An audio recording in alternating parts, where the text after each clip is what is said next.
This guy made Happy Feet? This guy made Babe 2? They got Babe 2 guy to make this movie? What?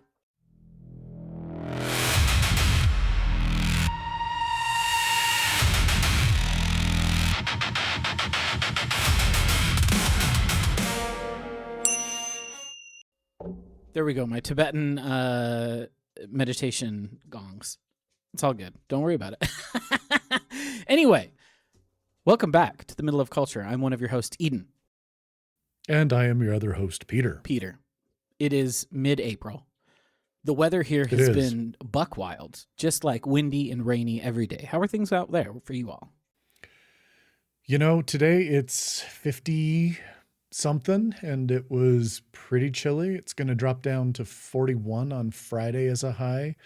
We're supposed to maybe get some snow Thursday and Friday, but I don't know. I'll be in Austin, Texas, so who knows? Snow? Yes, but I'm sure it will all be melted very quickly. It's been equally weird, and like it cannot make up its mind. Yeah, that's absolutely the case out here. I felt like being brave this morning, and I rode my bike to the grocery store instead of driving because it's a thing I've been thinking about doing. I've got that huge ass ox bike. It's got all that cargo space, so I was like, the shopping list isn't that big. I should be able to fit this all in the bike. Totally. How was it? It was quite windy, though. It was quite windy today. And then I looked on my app and I was like, oh, gusts of up to 35 miles an hour. No wonder it was windy. That'll do it. Oh, Iowa. What are you going to do? Anyway, what you been up to? You know, not a whole lot. Like I say, just it's been busy at work. I only work Monday, Tuesday, Wednesday this week. And then I've got to drive down to Salt Lake Wednesday night, crash in a hotel there, fly early morning Thursday to Austin, fly back from Austin Friday night, drive home then. It's going to be a busy couple of days. I'm going down for Intuitive Connect. So Intuitive Surgical Robot Systems. They're the ones who make the robots that we all use. They're doing a little... I don't know, it's like a multi-day thing, but I guess some urology stuff is happening Thursday and Friday. I was invited to go by our Da Vinci rep, and I thought to myself, I don't ever do these things when they ask me if I want to go, and they're paying for it all, so maybe I should go. I mean, if they're going to pay for it, why not? Yeah. So, you know, just getting ready to work a few days and travel a few days and then recover from that. But other than that, what you been up to other than the crazy weather and riding your bike? I mean, that's it. Work's been really rough lately. Like my work has really been a series of highs and lows, and I'm in a low spot right now because now, as I've complained so often in this podcast, there is an upcoming deadline when Title II is supposed to be in effect for all academic materials and not just public websites. And so I have been going around for 18 months around this ding-dang university doing trainings, doing orientations, doing one-on-one consultations, feeling like we're in a pretty good position. I've done a lot of this work. The last 2 weeks has been a series of people being like, I never heard anything about this. What is this crap? Why do I have to deal with this? And it's like, I personally know you've received 3 separate emails from the provost, who is the boss of you. So maybe you should read your boss's emails. And the biggest thing that it has taught me, I don't know if this is true also in your world, where there are like a lot of staff people who do a lot of the clerical and background work, a lot of the admin work, and then there are doctors who are doing the doctoring part, right? Mm-hmm. Do you still have to answer your fucking emails? Is there still an expectation that you like read and answer the emails that you receive? Yeah, totally. Well, apparently that's not how it works in academia because these faculty members see fit to ignore all of the emails they receive for 18 months, and now they're freaking out about it. And you're like, we've been telling you about this for a year and a half. Why is this my problem now that you feel like you're not getting support or information when I personally have emailed you? I know your dean has emailed you. I know the provost has emailed you. I know the accessibility task force has emailed you. You've gotten at least a dozen communiques about this in the last year and a half, but now it's my problem? that you're an idiot and don't read your emails. If I was as bad as faculty are about reading and paying attention to my email, I would be fired. Mm-hmm. I don't know how they get away with it. I genuinely don't know how they get away with it. It is a large component of your job. You should have to do it. Yeah. Anyway. I can't disagree with you. What have you been checking out, Peter? You know, not a lot this last week or two. And part of it is just, like I say, things have been busy at work. A few things, though, worth mentioning. I'm almost done with Dungeon Crawler Carl Book 6.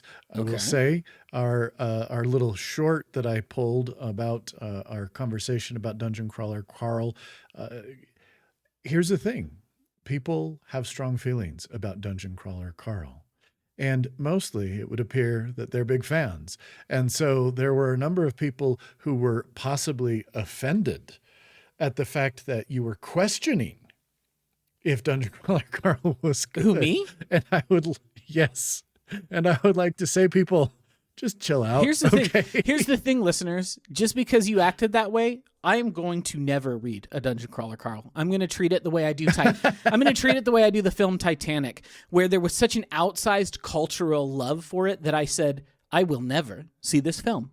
And I have stuck true to that for 29 years, however long it's been, 97, 29 years. It's been. I have never seen Titanic. I will never see Titanic. So listeners, let me tell you, I have never read a Dungeon Crawler Carl. I will never read a Dungeon Crawler Carl. You've sealed that for me. Here's what I'll say. I don't know how much it was actual listeners to the podcast versus people on social media. Particularly, it was the TikTok commenters. But I'm going to follow up with this. You know what? Your life will be equally fulfilled if you don't ever read Dungeon Crawler Carl. Now, I say this, I am enjoying it. I am going to finish book 6. I'm going to read book 7. I look forward to book 8. But I if you go in and you do if you just type in Dungeon Crawler Carl, you're going to have a bunch of YouTube videos popping up with people like, I'm obsessed. And they're like holding all the books and this kind of stuff. I know it's very popular with book talk folks. But I don't get it. Like, I don't get it. It's low hanging fruit, even when it's fun. I say that not in a judgmental way. It's clearly very accessible. It's clearly very fun for people. So it's kind of low hanging fruit. This is not requiring a lot of like cognitive and critical thinking in order to really delve into the work. And that's great. There's a reason I read light novels. They're fluffy. I don't have to think about it. Right. And that's what this is. Yeah, this is light novels for white people. Mm-hmm. I feel about Dungeon Crawler Carl, it falls into the exact same category for me as the Dresden Files, in that I have read the Dresden Files. I look forward to reading the newest one that came out a few months ago. I haven't gotten around to it, but once they're done, I don't go back and think about them. This is popcorn, like, and again, there's a place for that, but it's interesting. I will say, again, I really enjoyed them, but I don't quite get them. I hope Carl's not as big of a misogynist as Harry Dresden is. No. I know the Dresden Files have gotten a lot better about that. Jim Butcher was that was a long time ago when those books started. That was a long series. Oh, yeah. But I tried reading those first ones and I was like, wow, I don't like this Harry Dresden guy. He's a misogynist. I don't need to read this. I'm good. Here's what I would say about that very briefly as an aside. I do think that Jim Butcher has become at least somewhat aware of that, because there are many situations in which Harry Dresden's his self-supposed chivalry, which is kind of, thinly veiled misogyny, gets him into some deep, deep shit. Sure. And so I do appreciate at least that there's that aspect of it. But anyway, I'm reading Dungeon Crawler Carl. It's continuing. It is fun. I am a little baffled at how strong people tend to feel about these books, at least in some of the online discourse you can find, because I feel like they are fun but disposable. Sure. Couple TV things. My wife and I don't think we had finished this. I'm trying to think time-wise, so if we already talked about this, I apologize. But we finished season 2 of A Man on the Inside. Did we talk about that last time? I don't think so. I don't think I've ever heard of this. Okay. A Man on the Inside is is a reason to pay for 1 month of Netflix and binge watch both seasons. Okay. A Man on the Inside is a delight. Okay. Ted Danson is I know. wonderful. I know what this show is. We've never talked about it. It's the one where he like goes undercover in like an old folks home in the first season. I don't know what this. I didn't know there was a second season. Yeah, so second season came out just a little bit ago. Season 1, he goes undercover into an old folks home. Season 2, he goes undercover at a college As like a professor or something? as a professor. Okay. Because he was a professor of engineering. That was his. Oh, okay. That's what he did. He goes in as like he's helping fill in and in the engineering thing. And it's all because there's a billionaire is going to donate a bunch of money, but then there's threats about compromising information, and he's trying to figure out who's leaking this stuff. So he goes undercover. And it's fun because he, in the first season, his wife had recently passed away. And she had Alzheimer's dementia at the end. And so it's particularly poignant as he's in the old folks home and he's interacting with people who end up, while he's there, they're getting moved to the memory care side of the facility. Sure. But he's also kind of coming to terms with that, having lost his wife. In this one, he's now been kind of helping out the private investigator enough that he kind of fancies himself a bit of a private investigator and is more kind of involved in trying to come up with ways to help. But he goes in undercover and meets this kind of flighty, free-spirited music teacher who's played by Mary Steenburgen. Those who don't know, Mary Steenburgen and Ted Danson have been married for many a year. I was going to say his IRL wife. Correct. So the interplay between the two of them as they fall for each other hard and fast, but they come from very different philosophies. We have this, again, very free-spirited music, arts teacher, and then we have an engineer, and it's a lot of fun, and it was great. I highly recommend it. My wife and I made ourselves not watch more than one a day until we got to the end, and we were like, sorry, we just have to finish because we're just having so much fun. Great show. Highly recommended. Very, very good. Nice. Series 21 of Taskmaster has started. Is this the one with Kumail Nanjiani? This is the one with Kumail Nanjiani. The only thing I know about it is I have a friend who's watching it and was like, they are slobbering all over Kumail. Like, even more than they were over Jason Mantzoukas. They're like, oh my God, it's like a real Hollywoodman. And it's like, so his biggest claim to fame is he was a third lister in a failed MCU movie, guys. He's not that big of a deal. It's funny because I do appreciate, at least at one point, somebody says something about, I saw you in that Eternals movie. And he looks at me and goes, fuck you, you did not. Hey, I saw that, Kumail. It wasn't good, but I saw it. So did Here's the thing. There's 20% of a good movie in there because Chloe Zhao does have masterful ability to frame shots of nature. And the 20% of that movie that is beautiful nature shots where there's somebody in a terrible costume maybe in it as well, those are good. It's the other 80% of the movie that's a problem. Yeah, it's a rough movie. But no, it is funny because the first team task, he and the two other people on his team are in a room in the Taskmaster house, and they're having to run out one at a time and do something. And the first time he has to run out, the two who are in there, they turn to each other like, oh my God, he's so famous. And so it was funny. There's only one episode so far, but it was enjoyable. I'm glad that Taskmaster is back. Final thing I'll mention. We've had some big music weeks lately, like big music weeks. Yeah. So, last week we had some real bangers. There is a new album from Nervosa called Slave Machine. Nervosa is an all-female thrash, kind of death thrash band from Brazil. They're awesome. I mean, after the huge letdown for me that was Exodus's latest album, Goliath, it was good to a couple weeks later get hit with Slave Machine because this is some vicious thrash metal. Okay. Real good. And then this week was just like, it was. Now, here's what I will say. A little bit of context. A number of years ago, I think we talked about my favorite album of 2021 was Archspire's Bleed the Future. Sure. And it surprised me because Archspire is so extreme. that it's a little overwhelming to listen to an Archspire album.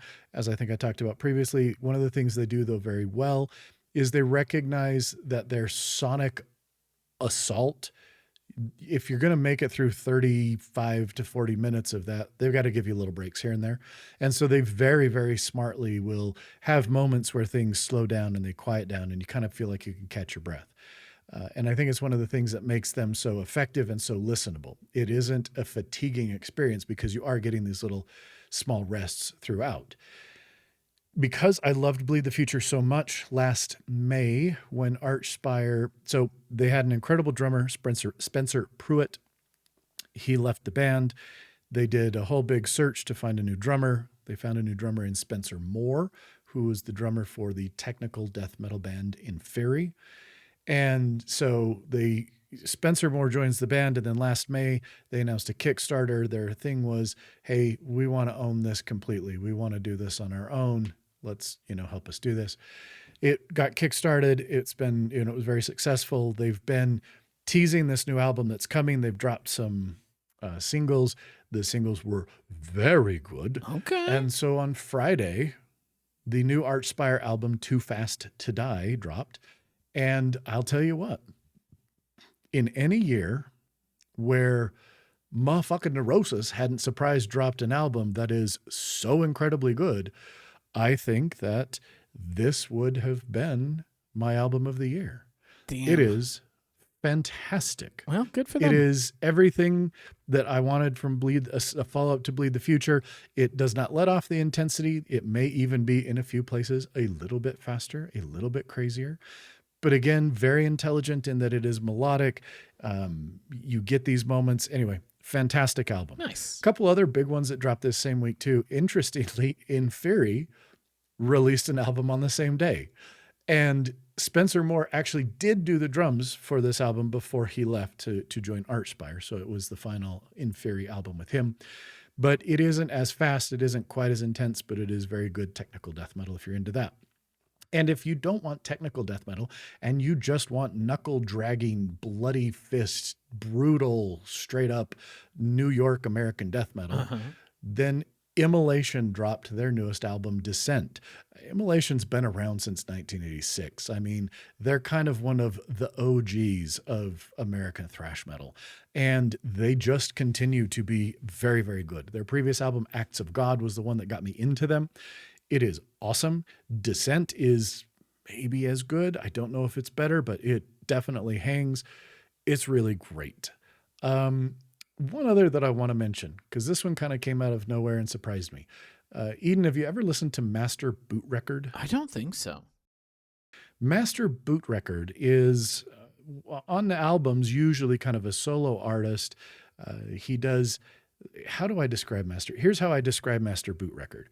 Take 1 part chiptunes, 1 part Bach organ toccatas, and then mix it all in with a metal sensibility, but all with kind of electronic keyboard chiptune sort of sounds. You have Master Boot Record. Okay. Very prolific, a ton of albums. Not a single one of them is bad. I enjoy them all. Well, Master Boot Record released, it's called Reality. Shoot, I gotta look it up really fast because now I'm blanking on what the title of the album actually is. There we go, Real Time Execution. So Real Time Execution is Master Boot Record's first live album. Okay. So did a tour with a drummer and a guitarist and recorded a bunch of different tracks. And it is really interesting. They are very obviously, like, they're all recognizable tracks that I've listened to, but there's something different to them where you've got the actual drums and you've got this actual electric guitar mixed in with the synths and all that kind of stuff. It's great. Master Boot Record is just so fun. Master Boot Record is one of those artists that every time I listen to something, I think to myself, I should listen to this more often. I really, really should. There's a fun album that is a whole bunch of covers of old school video game tracks as well. But yeah, Master Boot Record is a ton of fun, and I highly recommend checking it out. And Real Time Execution is a fun place to start because it's a bunch of songs from different albums. but it definitely it has a very different kind of sound to it because of the real instruments, not just the synthesized. But That's cool. I think that's everything that's worth mentioning. How about you? What you been checking out lately? Well, let's start with music since you ended with music. Peter, I'm scrobbling again. No, every day you're scrolling. Every day I'm scrobbling. Because here's the thing. I just wish that the internet was 2006 again. I liked 2006 internet better than 2026 internet for a lot of reasons. Sure. There are some things I don't like as much. I miss forums. Granted, Discord is in a lot of respects kind of like a forum. I'm back to torrenting things. I'm back to having my own thing, my own, hard drive full of stuff at my house instead of streaming everything. But that means I got an end of the week top artists thing that's incoherent. Take a look at this. I just sent you my top 4 artists of the week. Okay, I'm excited. What could it be? I just texted it to you. Let's see. Number 4, Portishead. Who doesn't love Portishead? You know who's great? Portishead. It's because I put on all of Portishead's album and listened to him. Number 3, Rebecca Black. Salvation is always a killer. It's 7 tracks of pure joy. One of the greatest EPs ever made. Salvation. Go listen to it. Coming in second, and I think only just because their songs are too ding dang long. Neurosis. Because I've still listened to a lot of Neurosis. This is counting plays, not. This is track played. Time. This is tracks played, not time listened. And you and I both know those last 2 tracks of their newest album are a half an hour. So they're like 15 each. Oh, totally. But I found a new artist this week, a Chilean artist by the name of Javiera Mena. And she was my top listen of the week because she slaps, dog. She's really good. It's the one thing that made me take longer than a 2 or 3 hour break from listening to Neurosis for the last 2 weeks. She's really fun to listen to. Okay. It's just kind of like club pop, dance pop, electro from Chile. It's very fun to listen to. It's fun to listen to music in Spanish again. It's one of those things where I realize I'm not doing as much in Spanish as I wish I were, and so I'm getting a little rusty. So I was like, I want to find a good Spanish artist to listen to. So I found Javiera Mena, and she's very good. And now I'm like, I need to find a telenovela to put on in the background of my life, just so that I'm hearing more Spanish and interacting with media in it more. I got to find a book to read in Spanish. I'm trying to, get back to it. Get back to my roots, if you will. Okay. But Javiera Mena was very fun. I had a lot of time listening and a lot of fun listening to her over the last couple weeks. Let's see. Other things to mention. There are 2 very bad movies that I have watched with the Bad Movie Bros. The first one was called Firecracker, which was designed to be like a showcase for this young and coming up karate star young woman. And it was really just an excuse to have a hottie with a naughty body do a lot of karate with very little and or no clothes on. Sometimes she's running around tits out because her clothes got removed slowly but surely over the course of a 5-minute action scene as she's fighting these 2 guys who are trying to kill her. Don't worry about it. It wasn't good. However, if you want to watch a bad one, that's a pretty good bad movie, but you probably want to watch it with other people. It was not very good. Yeah. It also had, I have to say, I'm going to spoil something here. So if any of my friends are listening to this and don't want Firecracker spoiled because we didn't spoil it in the Discord where we were talking about it, skip ahead 30 seconds. It's got the most buck wild incoherent sex scene I've seen in a movie in a hot minute where the antagonist, who is also the love interest for the protagonist, she doesn't know that he killed her sister, he's evil, cuts all of the woman's clothes off with his weird knives. And then she cuts all of his clothes off with the weird knives. And then they fuck. I have watched a fair amount of sex scenes in video calls with my friends. Never once have I wanted to cover my eyes during an on-screen sex scene while in a call with my friends or even in the room. It's even weirder when you're in the room with 20 people and you're watching a sex scene. It's like, okay. Sure. That's not the weirdest. Sure. long-time listeners might know, I think I talked about this back a summer or two ago, going to see Oppenheimer with my father-in-law. And having Florence Pugh's naked body grinding on Cillian Murphy right in front of the rest of that room full of dudes with my father-in-law sitting right next to me was not fun. I didn't care for that. Yeah, that sounds uncomfortable. But this was such a weird sex scene that afterwards we got in the Discord with the other people and we were like, you all need to watch this. You need to see how buck wild this sex scene is. Anyway. Then last week, we watched a movie with the best name for a bad movie you've ever heard. American Cyborg, Steel Warrior.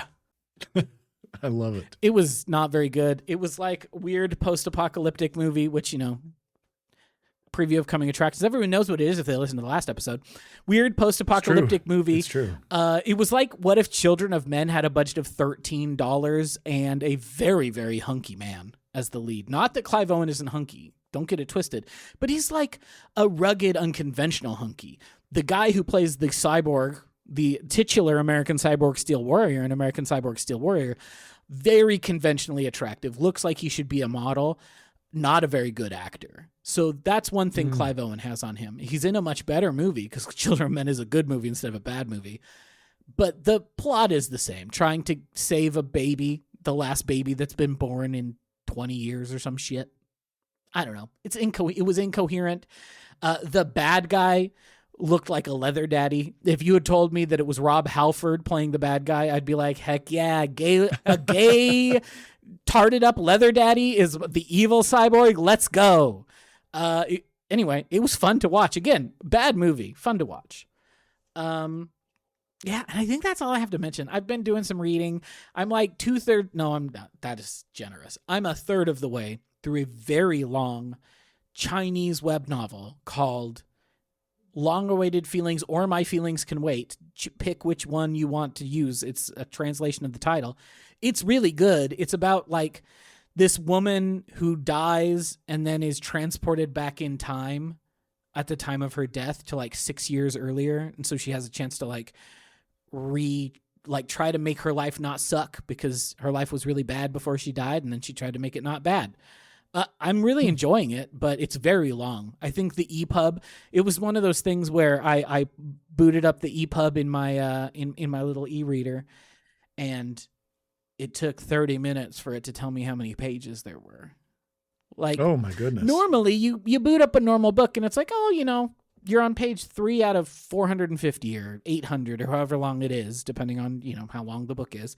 But it eventually tells you fairly quickly within a few seconds. I think this thing has 3,500 pages. Oh, good Lord. In a single EPUB. And you're like, why didn't you break it up, guys? Why did you put it all in one? This is too big. No doubt. But it goes down real easy. I read it when I go to bed so I don't look at the internet and doom scroll, and I'm having a fun time with it. Very nice. Anyway, we should move on to the main event because I'm very curious to hear about what you think about this film. Again, listeners, longtime listeners will know after we watched Escape from New York, and I loved it and Peter hated it, I was trying to decide, okay, if John Carpenter is my favorite genre filmmaker, who is Peter's guy like that?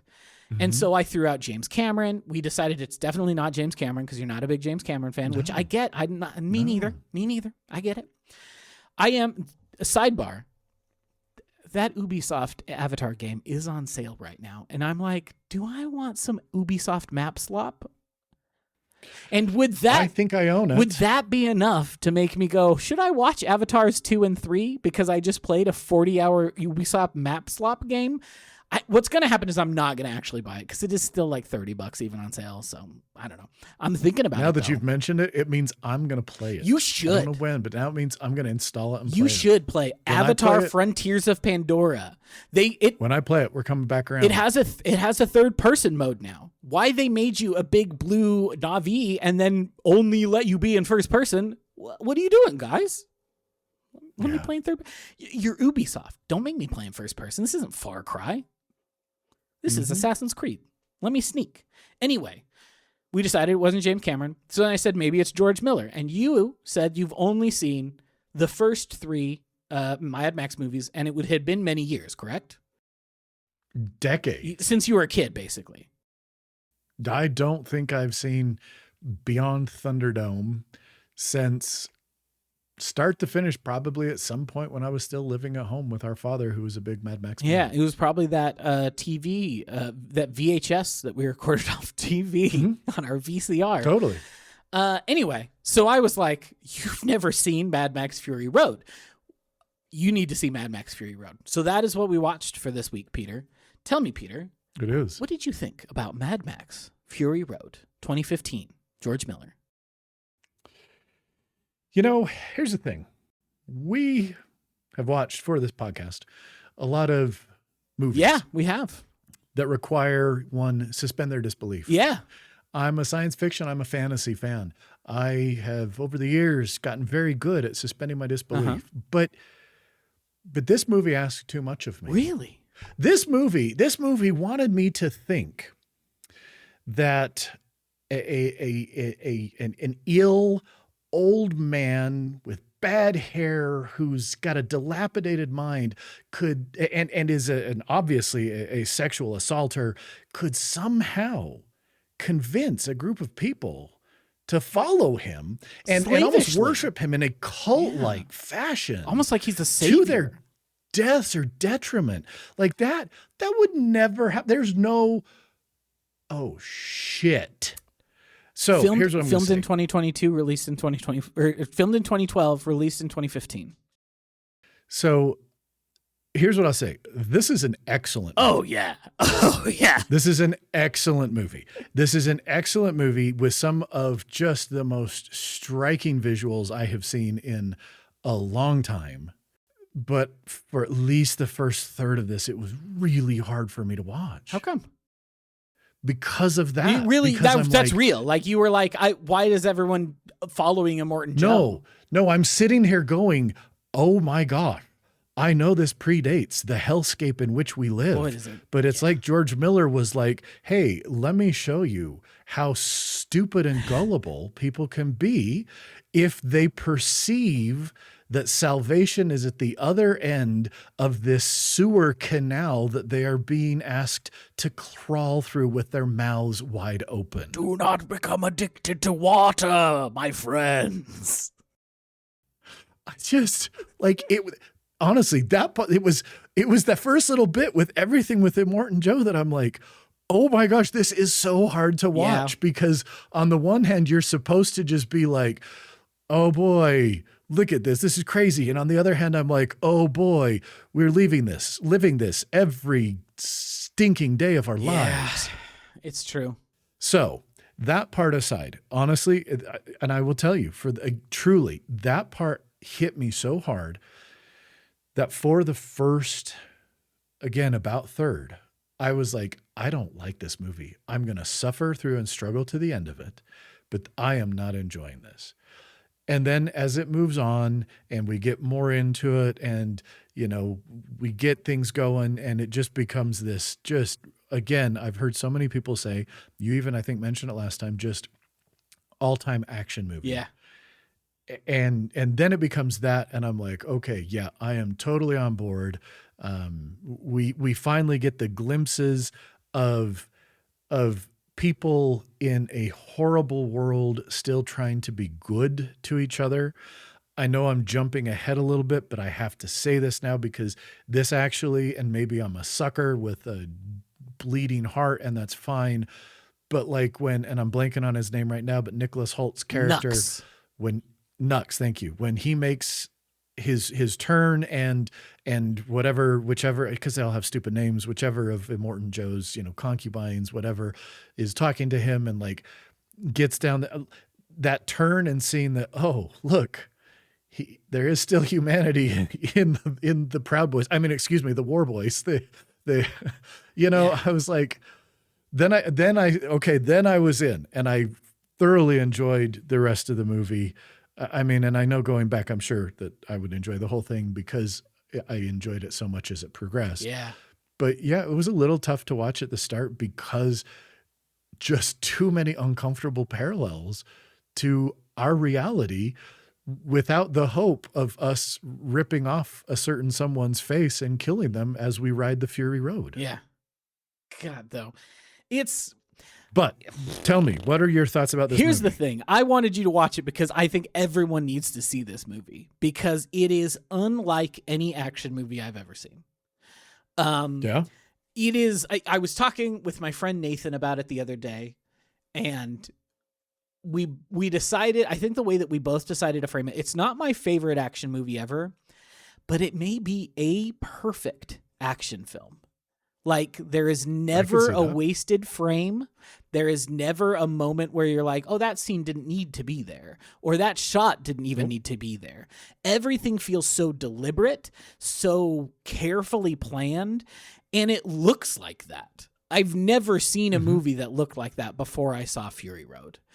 I actually, since this is, I was talking with Cassie and I realized I think this is the movie that I have seen the most times as an adult.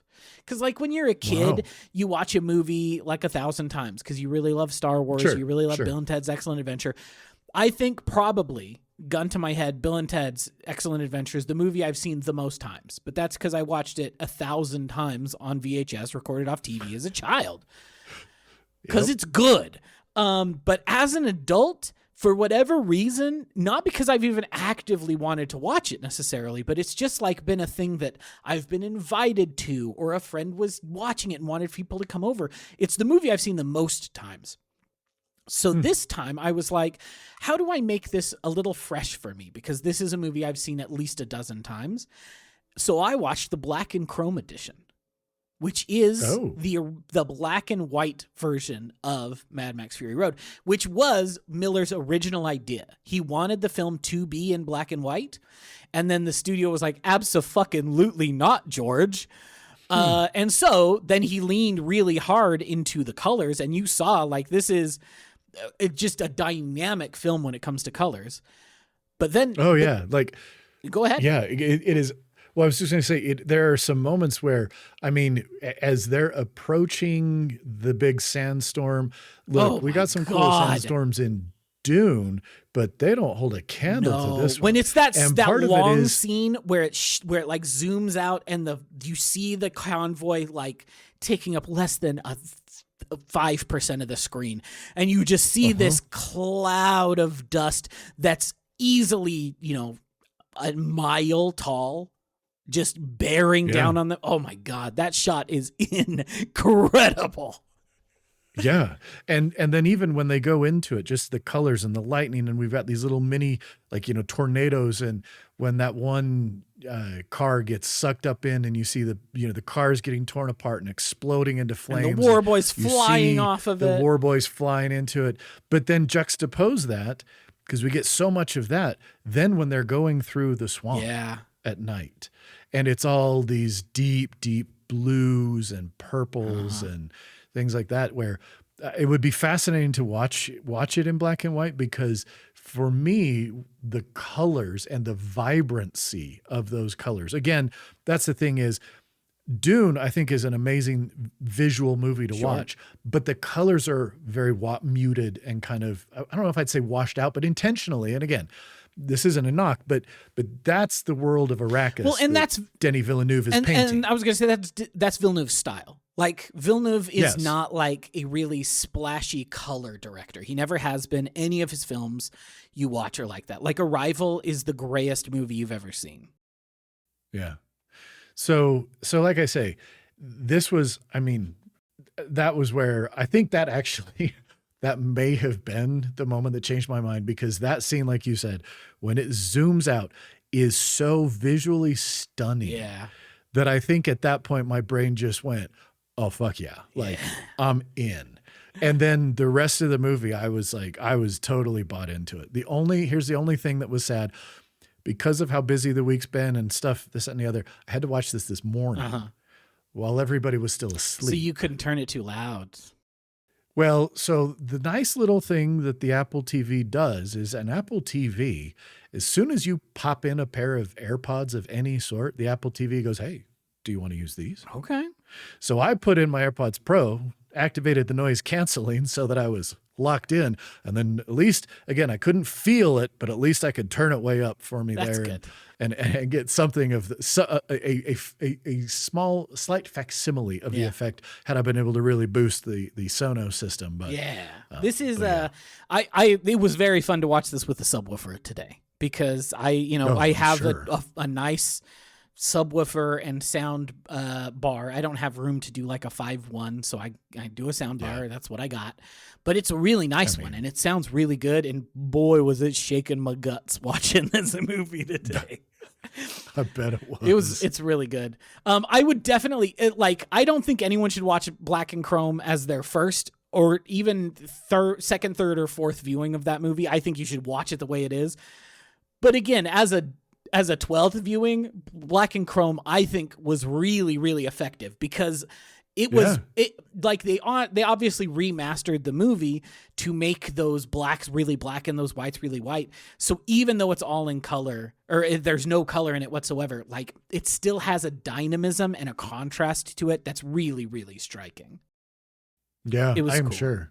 sure. Anyway, I'm going to do a very quick recap of this film. Because if you haven't seen this yet, you should go see it. And if you... you definitely should. This is a movie to watch. If you ain't seen this by today, this is a movie to watch. This is a Mad Max movie. So Max is there. Max Rockatansky, what a last name, is pursued and found by Immortan Joe's war boys and taken to the Citadel. He tries to escape. He gets caught again. In the meantime, Immortan Joe's Lieutenant Imperator Furiosa is headed to the Bullet Farm and Gas Town to trade food and water with the folks there for the aforementioned gas and bullets. As she's going along, she just takes off the road, and the rest of the war party with her is like, "Hey, what's going on?" And she's like, "We got to take a detour."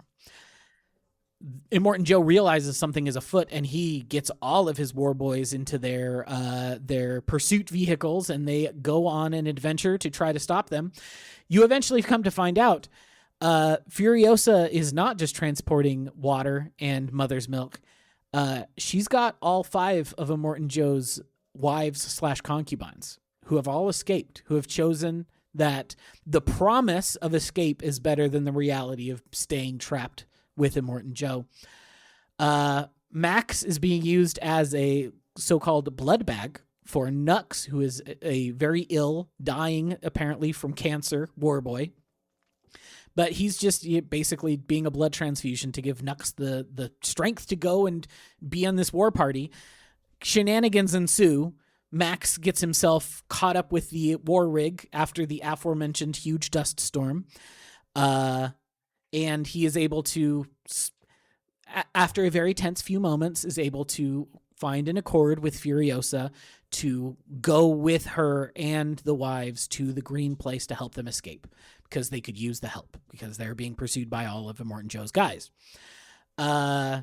They do so. Shenanigans again ensue, some wild action sequences against a band of dudes who all their cars are covered in spikes, or a band of dudes who are all on motorcycles and jumping over everything. They eventually make it. They get stuck in the swamp.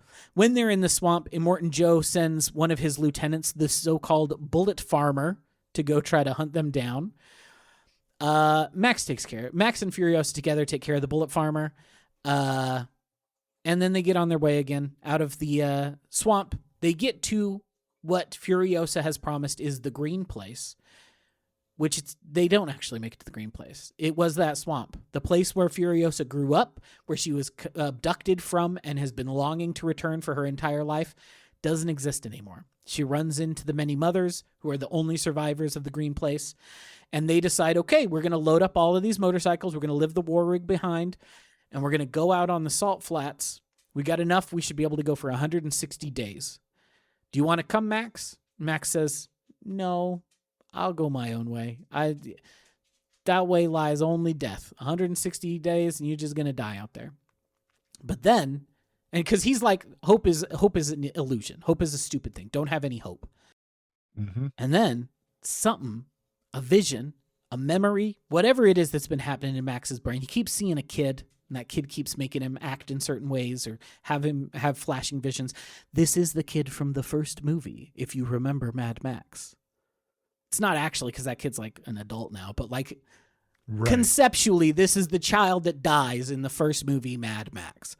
Or maybe it's the kid from The Road Warrior. Who's to know? There's kids in all these movies. It's true. Thunderdome has a kajillion band of kids. Thunderdome has a kajillion. Band of kids in Thunderdome. Anyway, it could be any of those kids.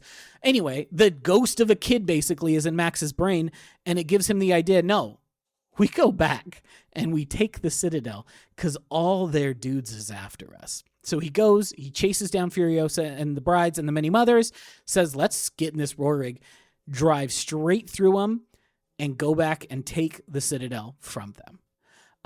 Along the way, I didn't mention this, Immortan Joe's favorite wife, played by Rosie Huntington Whiteley, the splendid Angharad, who is pregnant with his child, basically gets knocked out of the vehicle. And so they leave her behind. She dies. Her baby doesn't survive, which that makes Immortan Joe even more angry because all he cares about is having like a perfect viable heir because all of his kids are fucked up in weird ways. Many of whom we meet during the course of this movie and or the prequel movie to come and or Mad Max the video game. If you play Mad Max the video game, which there you go. It's a pretty good game. If you want to go play an Avalanche open world map slop game, that's pretty good. Anyway, they decide to turn around and go straight through. They get pursued again. The wildest of all of our wild action sequences starts happening. It's buck wild. It is bonkers. Body count through. It's such a good body scene. count through the roof. A whole lot of people die, but a whole lot of crazy things happen. They're able to kill Immortan Joe. And then Nux basically sacrifices himself to blow up a pass so all of the other war boys and everything else is stuck and or blown up with him. And Max, the wives, the many mothers, the surviving many mothers, and Furiosa are able to make it through in Immortan Joe's weird car truck thing, which all the vehicles are weird car truck things. They make it. They go back. Furiosa's dying. Max is able to save her by both keeping puncturing her chest cavity, which is filling up with air so she can breathe more freely.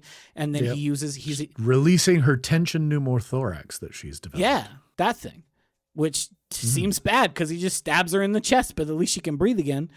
And then because he is a universal donor, as posited at the start of the film, gives her a blood transfusion and it allows her to survive.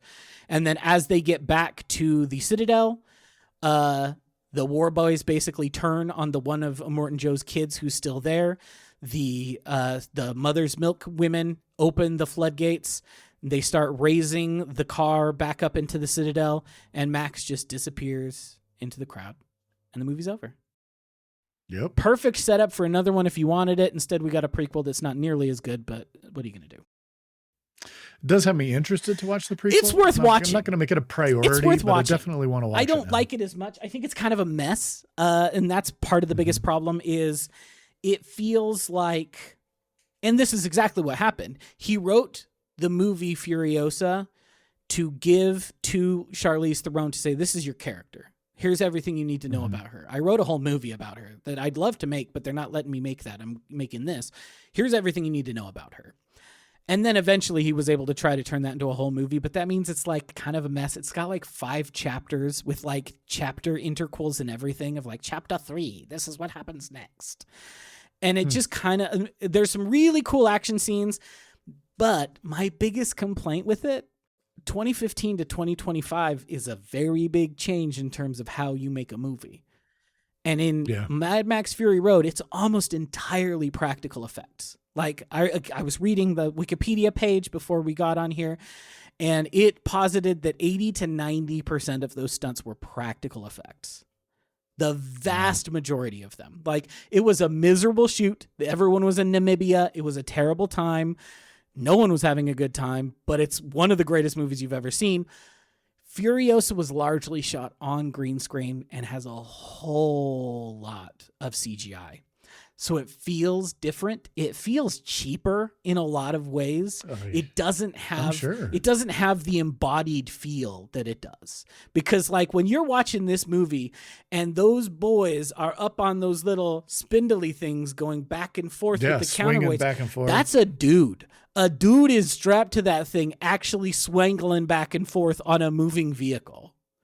They had an actual guitar player playing an actual guitar on a huge rig that shot actual fire out of it. That's all practical. They had to tell that guy, amazing. hey dog, don't hold it too high because this is going to shoot fire sometime. So hold it like this so you don't get fired. Like that's all practical. I believe it. That's I believe cool. it. It looks amazing. Yeah. Anyway, other thoughts you had about this movie? I was almost afraid. I was afraid to watch it again. I also put it off until this morning because I was like, I've seen this movie so many times. Am I gonna find anything new in it, or am I just gonna be like, yeah, it's a good movie. I've seen it 1,000 times. But rewatching it, it is so tightly constructed. It's so perfectly paced that I just had a delightful time. I sat there for 2 hours and I was like, God damn, George Miller makes a movie. Yeah, no, it was. Here's the thing, to that, where you were talking about no wasted time, no wasted scenes. You know, this is a 2-hour movie. Yeah, it's not longer, but it's not shorter. No, but it moves a lot faster than a lot of 2-hour movies. Yeah, because something is always happening that matters. Uh-huh. And you can see that in its construction. And I think that is one of the things that makes it such an effective movie. I really liked it. Again, I just think I'm in a little bit of a place, and part of it is, and we've talked about this a little bit, sort of obliquely, but where the world is right now, I have a hard time with grim entertainment. Yeah, for sure. And so again, it was a little tough starting off with this one, but again, it is so well constructed and so just breathtaking to watch and everything that, you know, I was able to get over that.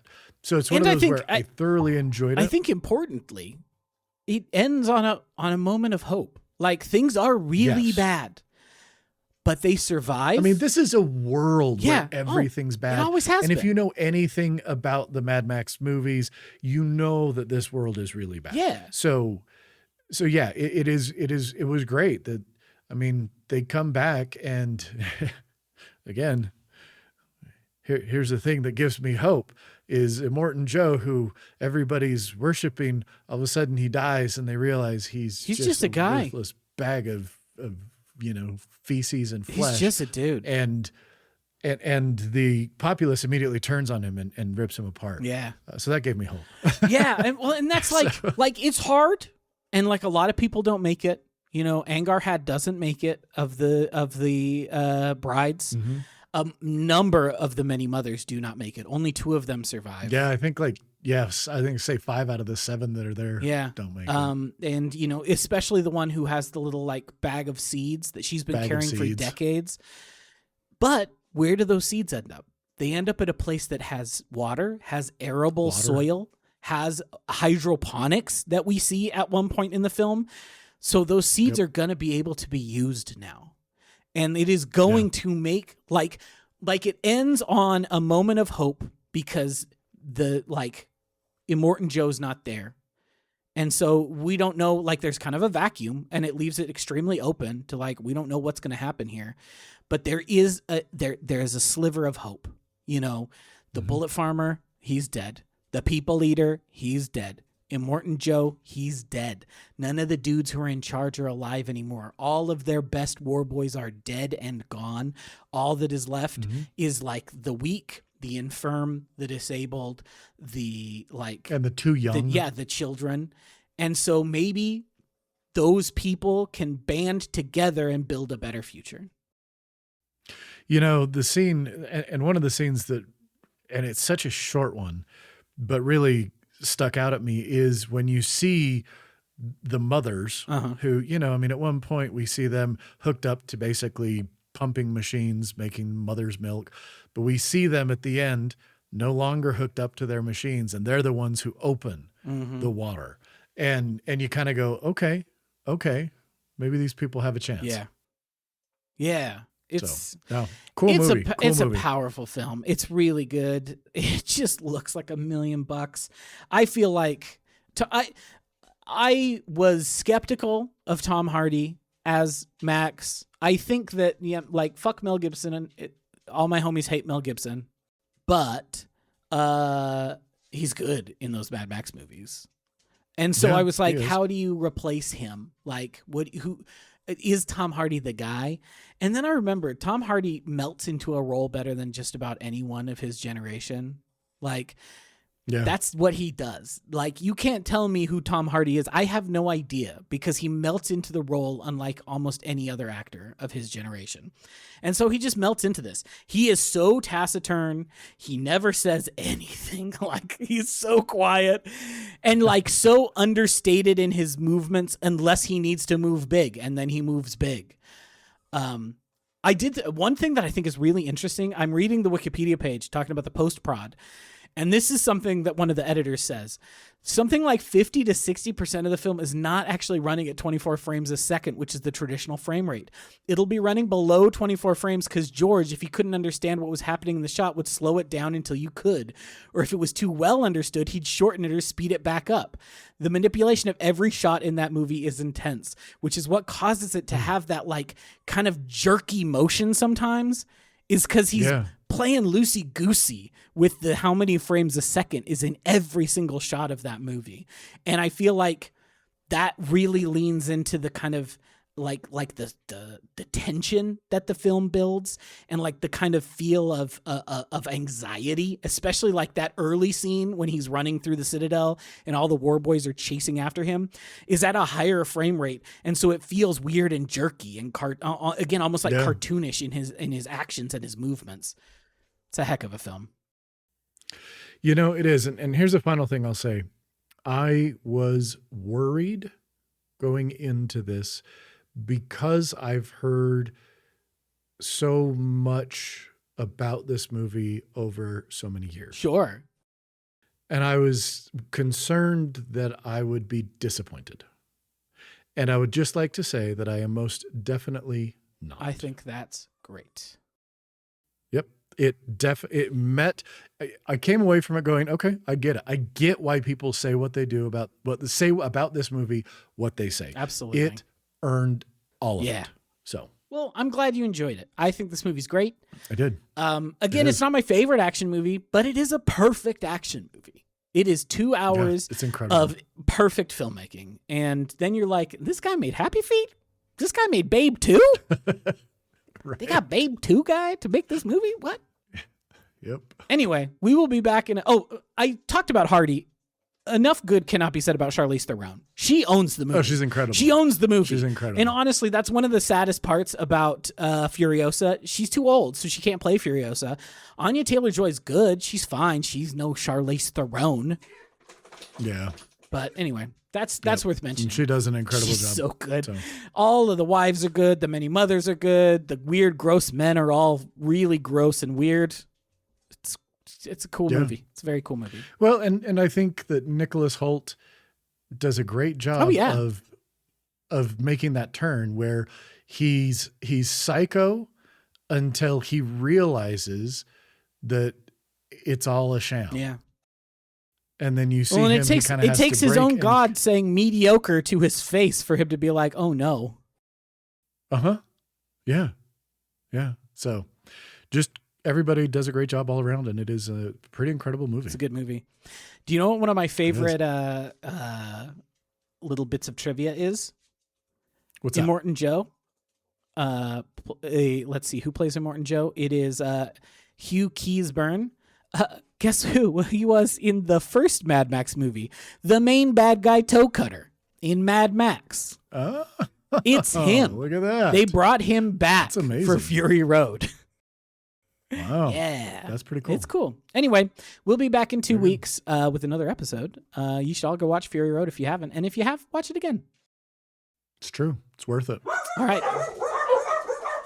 That's my cue to end the podcast. Bye.